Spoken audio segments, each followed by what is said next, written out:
ओम शांति। जितना जितना हम बाबा की याद में समाने का अभ्यास करते हैं, उतना उतना देह और दुनिया की यादें, सब स्मृतियाँ धीरे धीरे ओझल होने लगती हैं और आत्मा स्मृति स्वरूप बनने लगती है।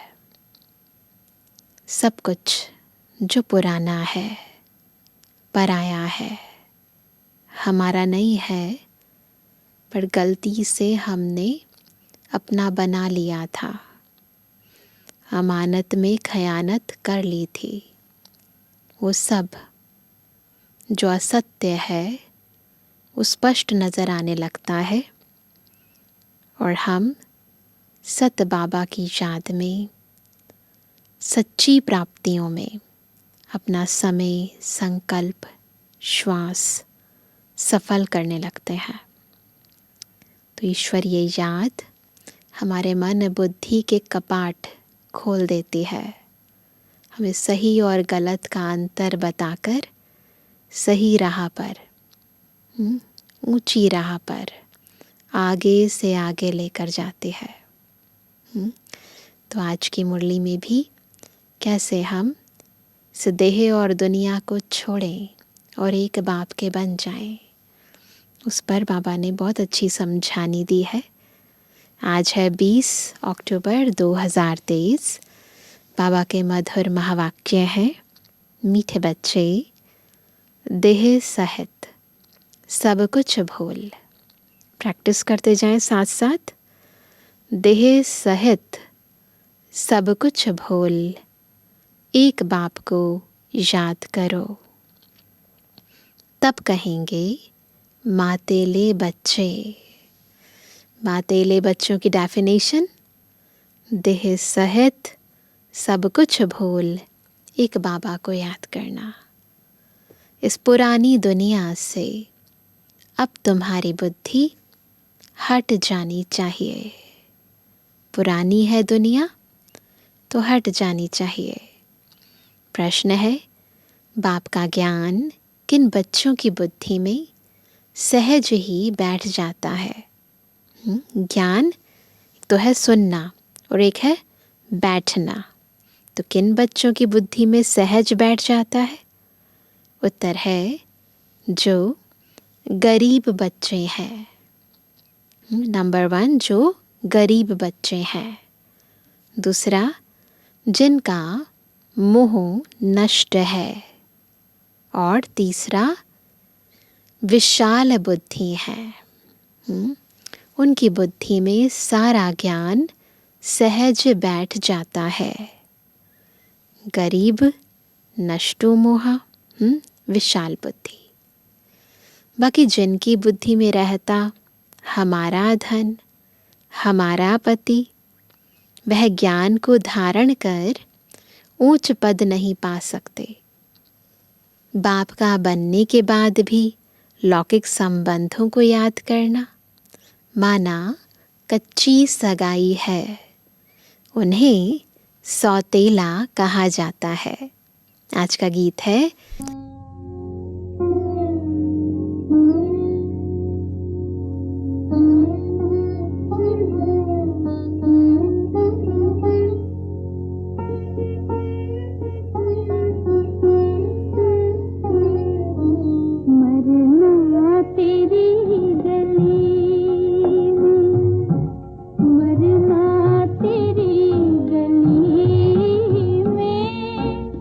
जीना तेरी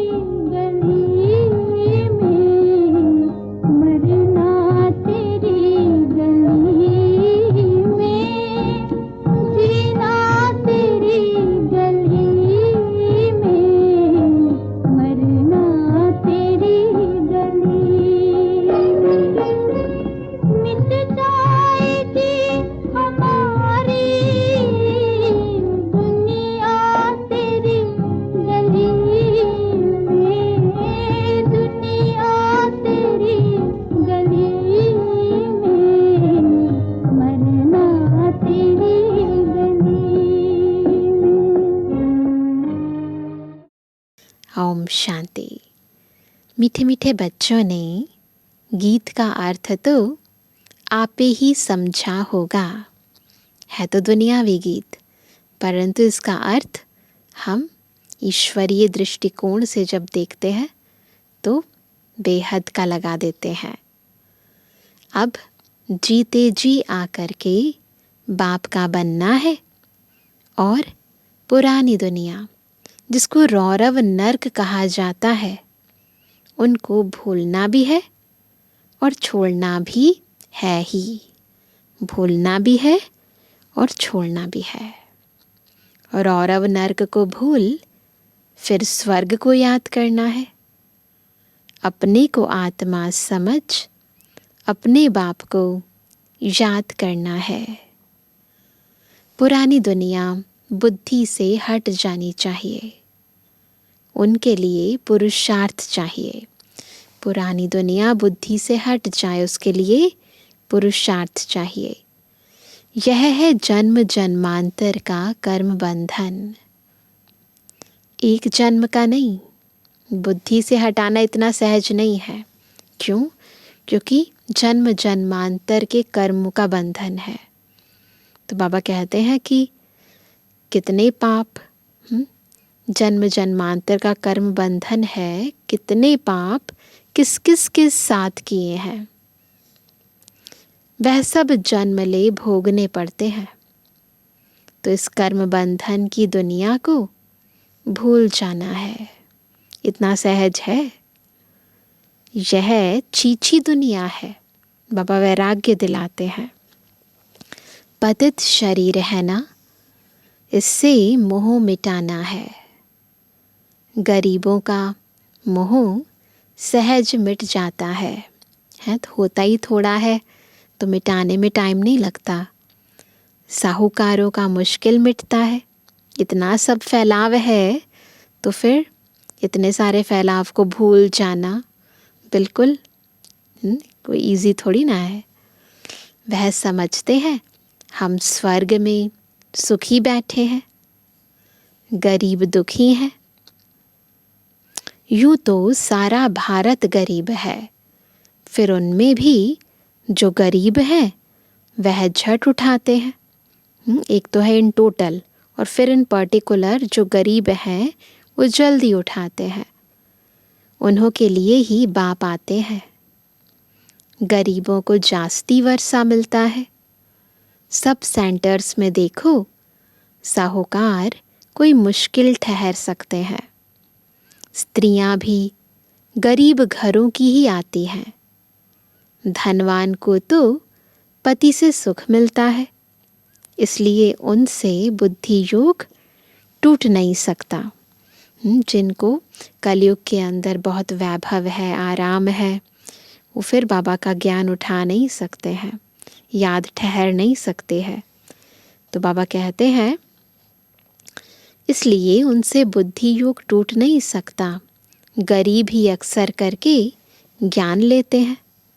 बाप है ही गरीब निवास, जिस बाप को सब याद करते हैं, परंतु ड्रामा अनुसार भक्त भगवान को जानते नहीं हैं।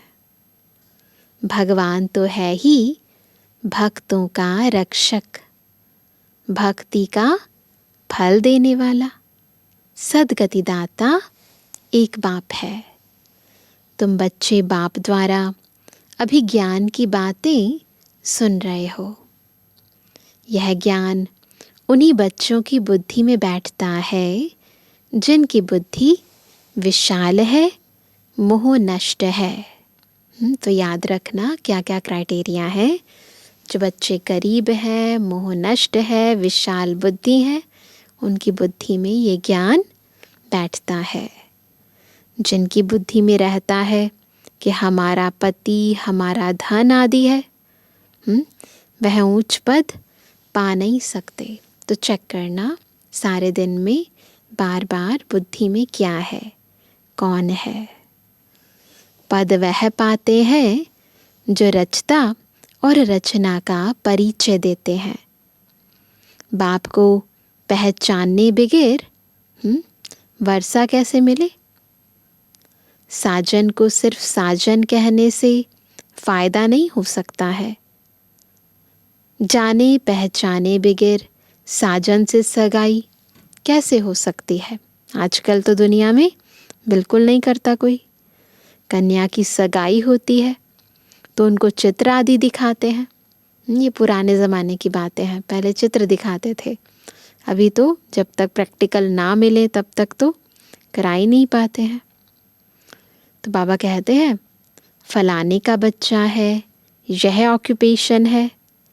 आगे दिखलाते नहीं थे, उससे पहले दिखलाते भी नहीं थे, फ़ोटो भी नहीं दिखाते थे, ऐसे ही शादी करा देते थे।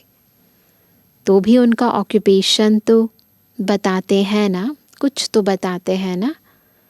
यहाँ कोई कोई बच्चे अपने बाप को अथवा साजन को जानते ही नहीं हैं, तो सगाई कैसे हो?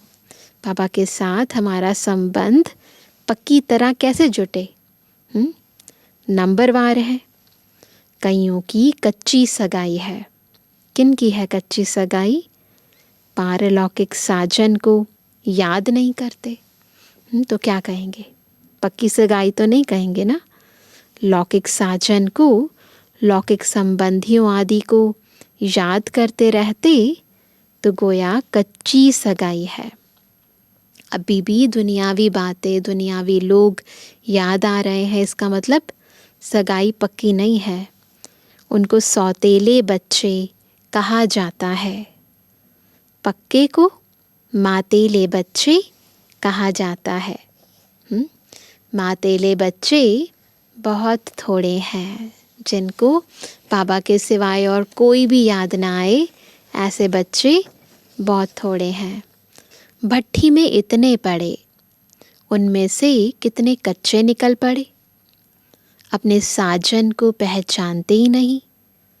जैसे पारा हथेली पर ठहरता ही नहीं है ना। पारा मरकरी होता है ना, उसे हथेली पर रखो तो ठहरता नहीं है, फिसलता रहता है। वैसे ही याद भी इतनी मुश्किल है। घड़ी घड़ी भूल जाते हैं। 25-30 वर्ष वाले भी पूरा याद नहीं कर सकते हैं। तुम जानते हो, पारलौकिक साजन स्वर्ग के 21 जन्म लिए महारानी महाराजा बनाने वाला है। सृष्टि के आदि मध्य अंत को जानने वाला है। सजनियों को इतना समझाते हैं, तो भी बुद्धि में बैठता नहीं है। बुद्धि पुरानी दुनिया के बंधनों में भटकती रहती है। समझते नहीं है कि मैं बंधन में हूँ।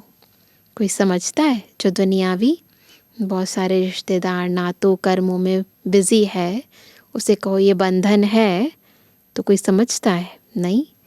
संबंध तो चाहिए एक का, बाकी सब है बंधन। बच्चों को समझाया जाता है, एक से संबंध रखो, वह तुमको सृष्टि के आदि मध्य अंत की शिक्षा देते हैं। तुम जानते हो, आधा कल्प है ज्ञान कांड।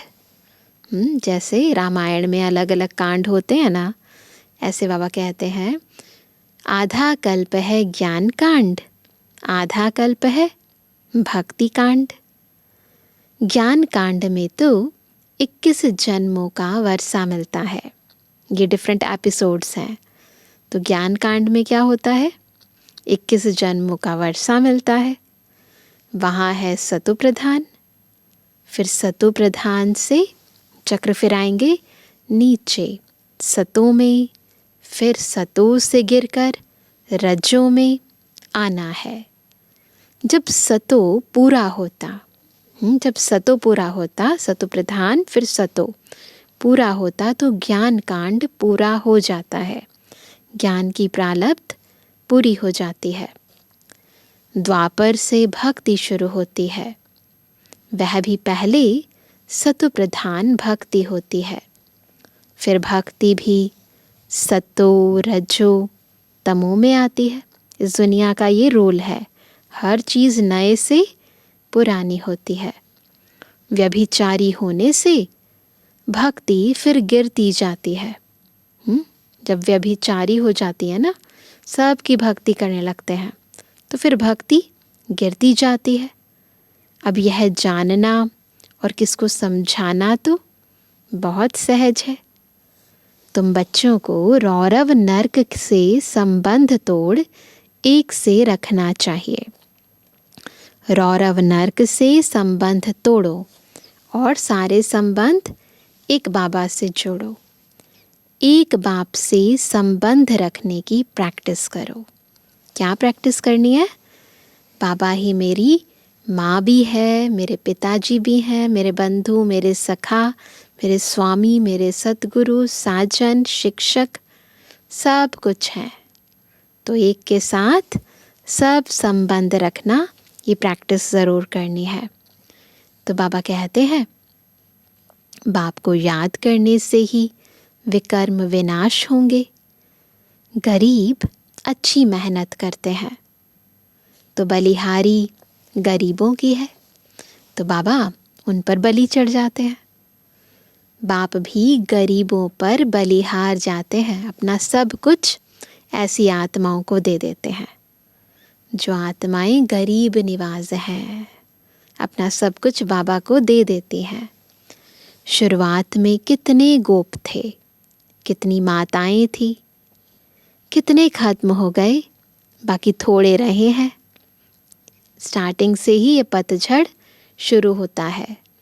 सभी आत्माएं पूरी तरह ज्ञान में नहीं चल पाती, थोड़ा सा चलते हैं, फिर संशय हो जाता है, फिर उसके बाद टूट जाते हैं। तो शुरू से ही यज्ञ की स्थापना से ही ये सब कुछ होना शुरू हुआ। माताएं भी थोड़ी रही, हाँ कोई कोई साहूकार घर की भी रह गई, जैसे क्वीन मदर, देवी आदि। अब तुम्हें मूल बात समझानी है कि जिस भगवान को सब याद करते हैं, उसका परिचय क्या है, ये बात समझानी है कि जिस भगवान को सब याद करते हैं, आखिर वो है कौन। पतित पावन बाप जो राजयोग सिखलाकर नर से नारायण बनाते हैं, उनको नहीं जानेंगे तो तुम पाप करते रहेंगे, बाप को गाली देते रहेंगे। सम्मेलन तो बहुत होते रहते हैं, वहाँ पर समझाने वाले बड़े तीखे चाहिए। बहुत सारी कॉन्फ्रेंसेस होती हैं, तो पापा कहते हैं वहाँ समझाने वाले तीखे चाहिए, समझाना चाहिए। तुम वेदों की महिमा समझते हो, परंतु इससे कोई फ़ायदा तो होता नहीं है। फ़ायदा तो एक बाप से ही होता है, जिसको हम जानते हैं, तुम नहीं जानते हो। आओ तो हम आपको समझाएं। ऐसे समझाओ। बाप को पहचाने बगैर वर्षा कैसे मिलेगा? किसी से कुछ लेना है और हमें उनके बारे में कुछ पता ही नहीं है, तो बाबा भी कहते हैं कि बाप को पहचानने बिना वर्षा कैसे मिलेगा। बाप का वर्षा है मुक्ति, जीवन मुक्ति, गति सदगति। यह अक्षर सुनाते ही बाप हैं। तुम बच्चों को याद रखना चाहिए, और कोई चीज़ से फ़ायदा नहीं। बाप को और रचना के आदि मध्य अंत को जानना है। इसमें भी आधा कल्प है भक्ति कांड, आधा कल्प है सदगति ज्ञान कांड। भल सम्मेलन करते हैं, परंतु खुद ही मूंझे हुए हैं, समझते कुछ भी नहीं। तुम्हें सबको बाप का परिचय देना है। जब बहुतों को परिचय मिल जाएगा, तब कहेंगे कमाल है, यह तो सारे सृष्टि के आदि मध्य अंत का राज चित्रों सहित बतलाते हैं। माताओं को बड़ा नशा रहना चाहिए, केवल माताओं को नहीं, सबको। नशा रहना चाहिए। पुरुष मदद करने लिए तैयार हैं, डायरेक्शन बाप देते हैं। करना कन्याओं माताओं को है, तो बाबा माताओं कन्याओं को आगे रखते हैं। आजकल कन्याओं माताओं की महिमा जास्ती है। गवर्नर, प्राइम मिनिस्टर भी माताएं बनती हैं। भारत देश की तो प्रेसिडेंट भी माता है। एक तरफ है वह माताएं, एक तो है दुनियावी माताएं, एक तरफ हो तुम पांडवों की माताएं। कितना बड़ा अंतर है। उन्हों की उछल जास्ती है क्योंकि उनका राज्य है। तुमको तो 3 पैर पृथ्वी के भी नहीं मिलते हैं। अभी तो सबको बहुत कुछ मिलता है, बाबा ने सब सहज कर दिया है। बाप तुम बच्चों को अनेक राज समझाते रहते हैं। तुम अभी स्वर्ग का वर्षा पाते हो। साजन तुमको श्रृंगारते हैं। क्या हो रहा है? सबका श्रृंगार हो रहा है। किससे श्रृंगार हो रहा है? ये ज्ञान के रत्नों से हम सभी बाबा से श्रृंगारित हो रहे हैं। बाबा खुद है ना, खुद बाबा साजन है हम सजनियों का, और हमें ज्ञान रत्नों से श्रृंगार रहे हैं, महारानी बना देते हैं।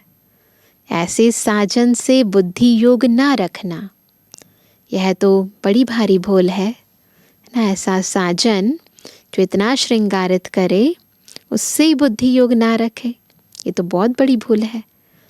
बच्चों को समझाते तो बहुत हैं, तुम सिर्फ ज्ञान और भक्ति का कंट्रास्ट बताओ। बाबा अलग अलग तरीके बताते हैं, सबको ज्ञान और भक्ति का कंट्रास्ट बताओ।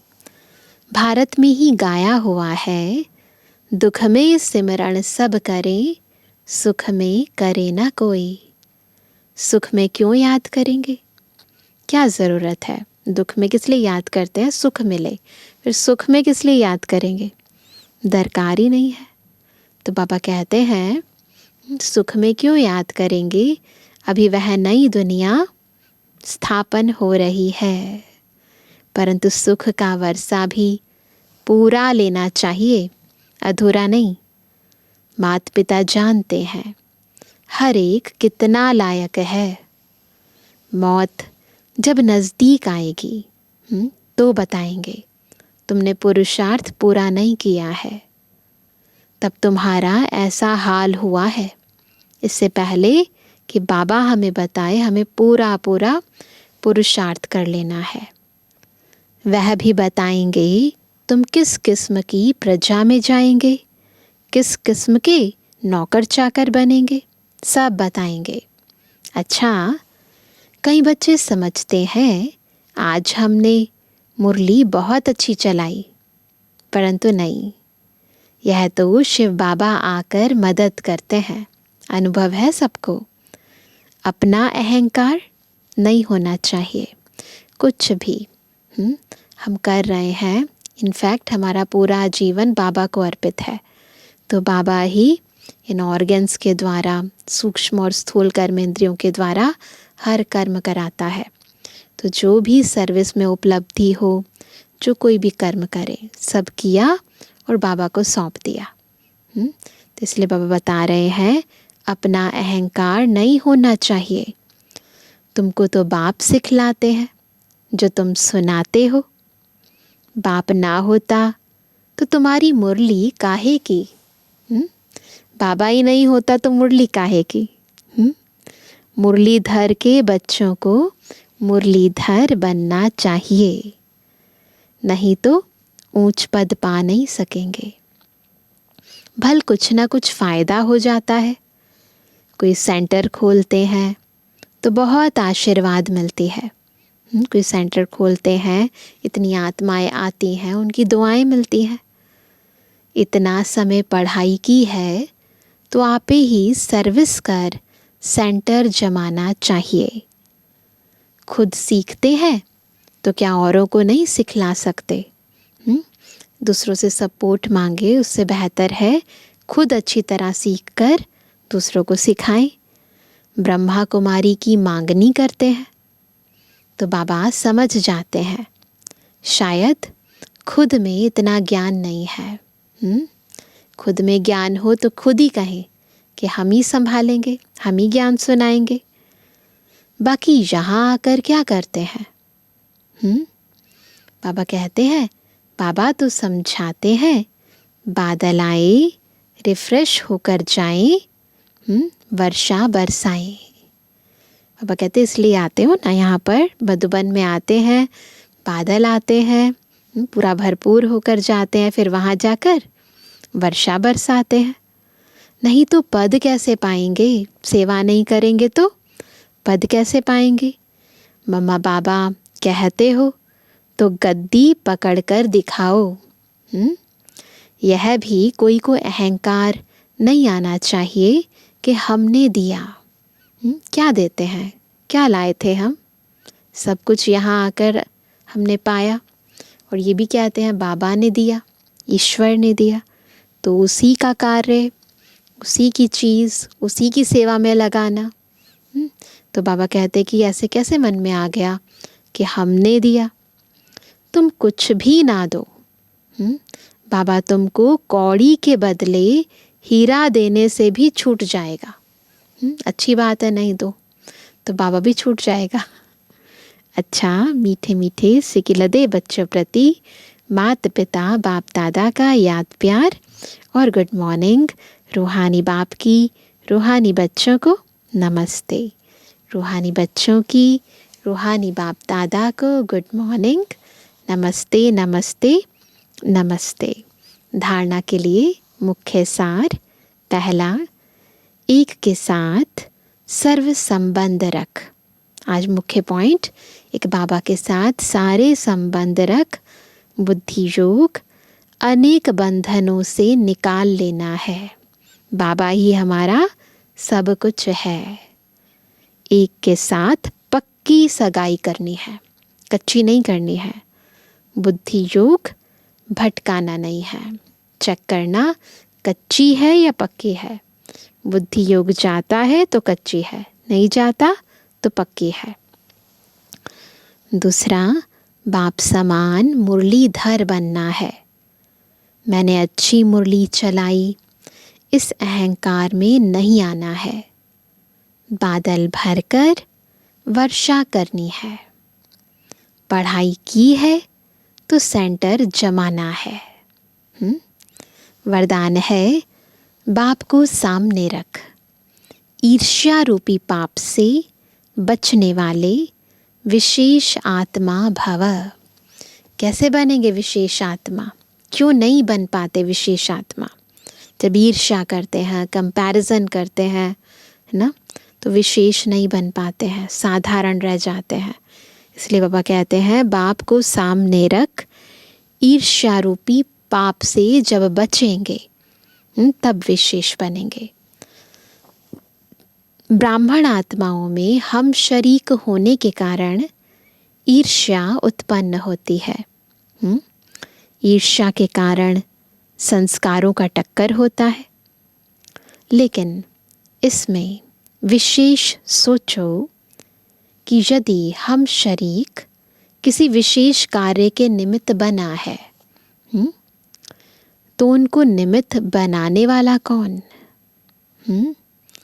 बाप को सामने लाओ तो ईर्ष्या रूपी माया भाग जाएगी। किसी को जो भी पाठ मिला है, किसने दिया? याद रखो, अगर किसी की बात आपको अच्छी नहीं लगती है तो शुभ भावना से ऊपर दो। बाबा को कह दो, ईर्ष्यावश नहीं। ईर्ष्यावश होकर बाबा को कंप्लेन नहीं करनी है। क्या करना है? शुभ भावना से ऊपर। आपस में रेस करो, रीस नहीं, तो विशेष आत्मा बन जाएंगे। स्लोगन है, बाप को अपना साथी बनाकर माया के खेल को साक्षी हो देखते चलो। बाप को अपना साथी बनाकर माया के खेल को साक्षी हो देखते चलो। मातेश्वरी जी के मधुर महावाक्य। आज मम्मा की 2 मुरलियाँ हैं। तो पहली मुरली, उसका टाइटल है अपना असली लक्ष्य क्या है। पहले पहले यह जानना ज़रूरी है कि अपना असली लक्ष्य क्या है, वो भी अच्छी तरह से बुद्धि में धारण करना है। तभी पूर्ण रीति से उस लक्ष्य में उपस्थित हो सकेंगे। अपना असली लक्ष्य है मैं आत्मा उस परमात्मा की संतान हूँ, असल में कर्मातीत हूँ। फिर अपने आप को भूलने से कर्म बंधन में आ गई। अब फिर से वो याद आने से, इस ईश्वरीय योग में रहने से अपने किए हुए विकर्म विनाश कर रहे हैं।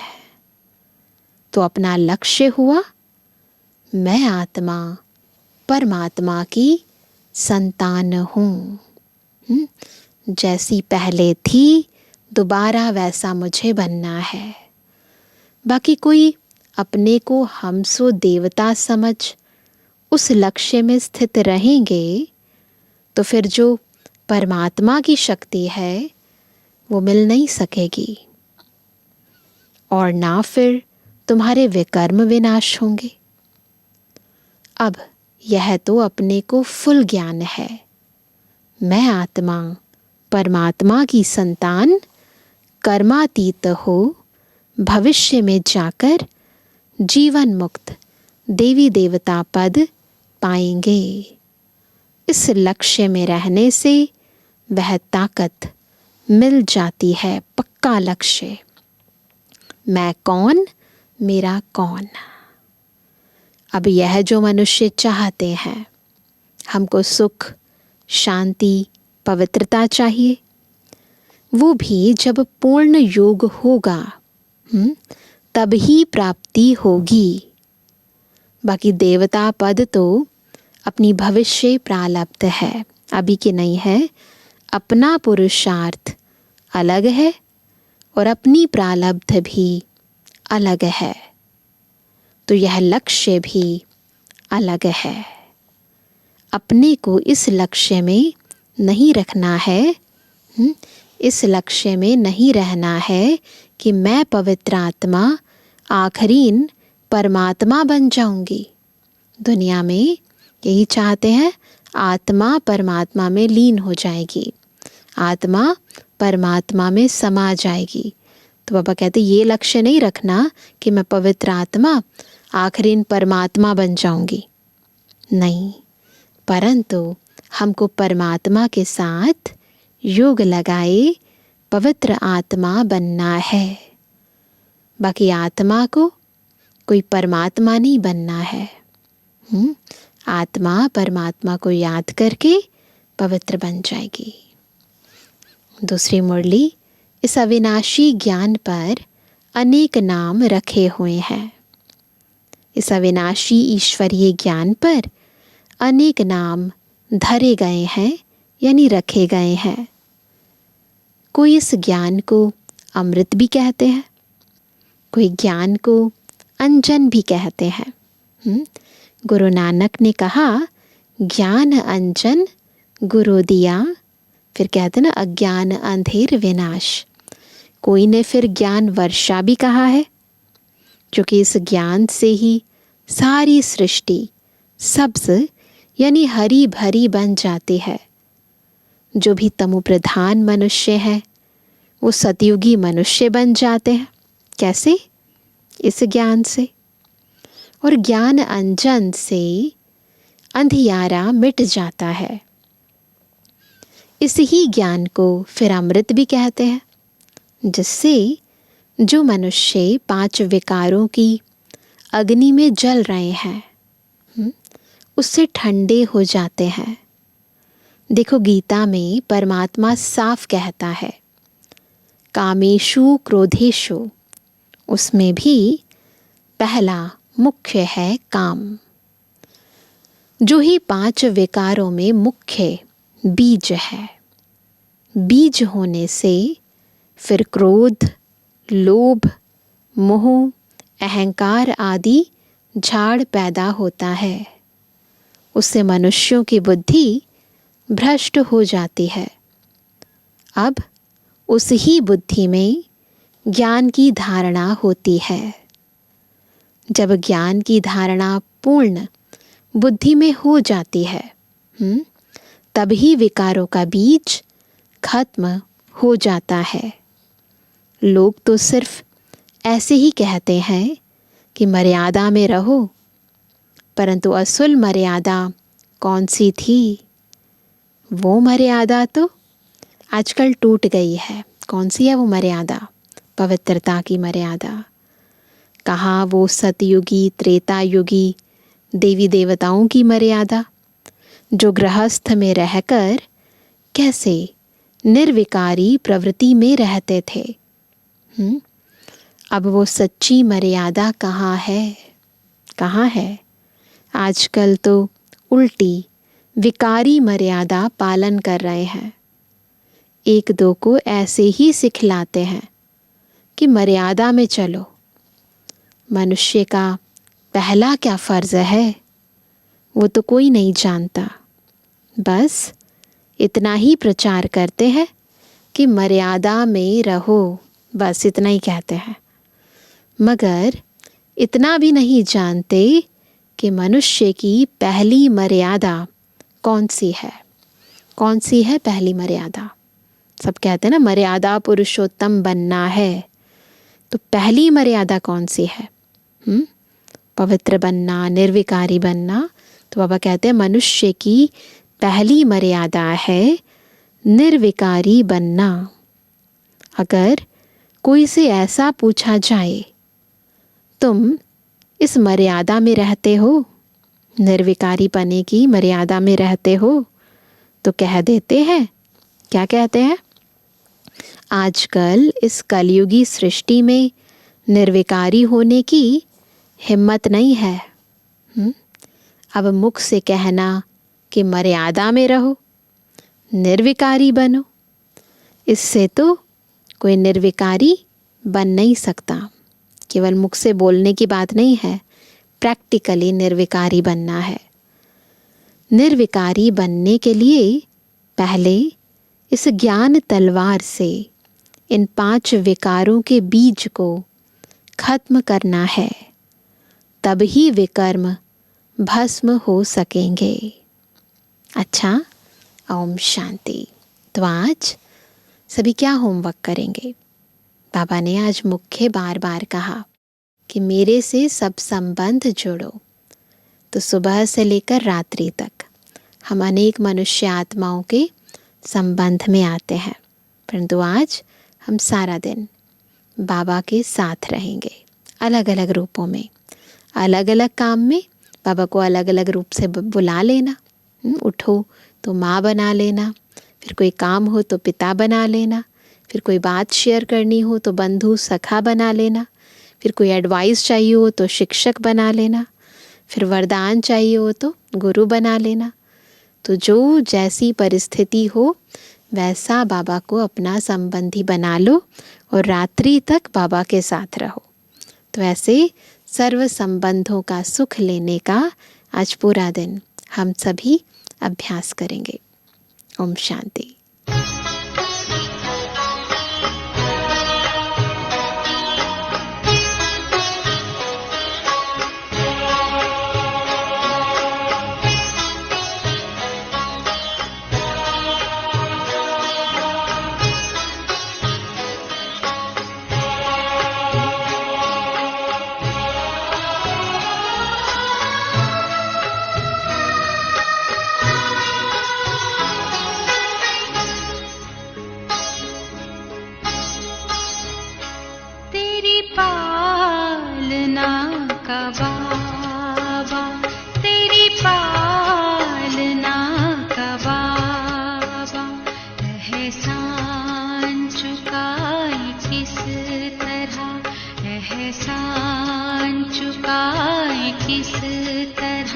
तूने प्यार से जो पाला, तूने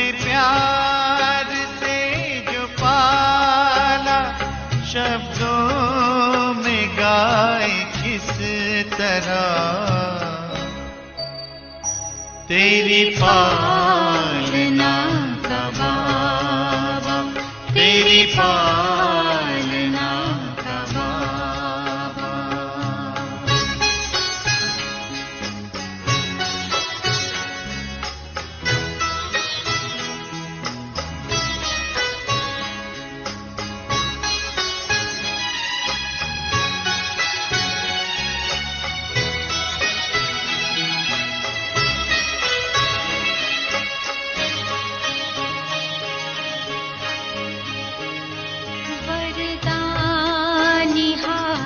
तेरा सदा सर पे अपने पाया, ममता भरी नजर से निर्मल हमें बनाया।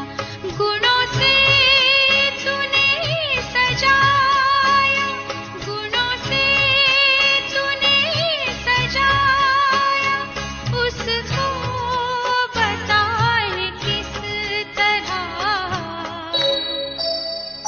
तेरी पालना का बाबा, तेरी पालना का बाबा।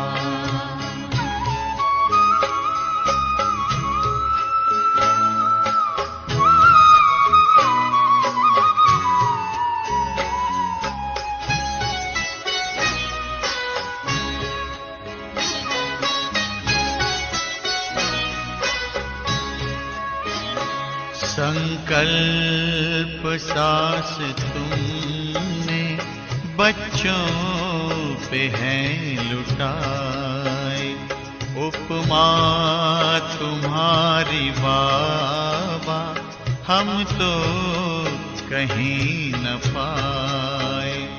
हमें खुद सा है बनाया, हमें खुद सा है बनाया, उसको भुलाए किस तरह।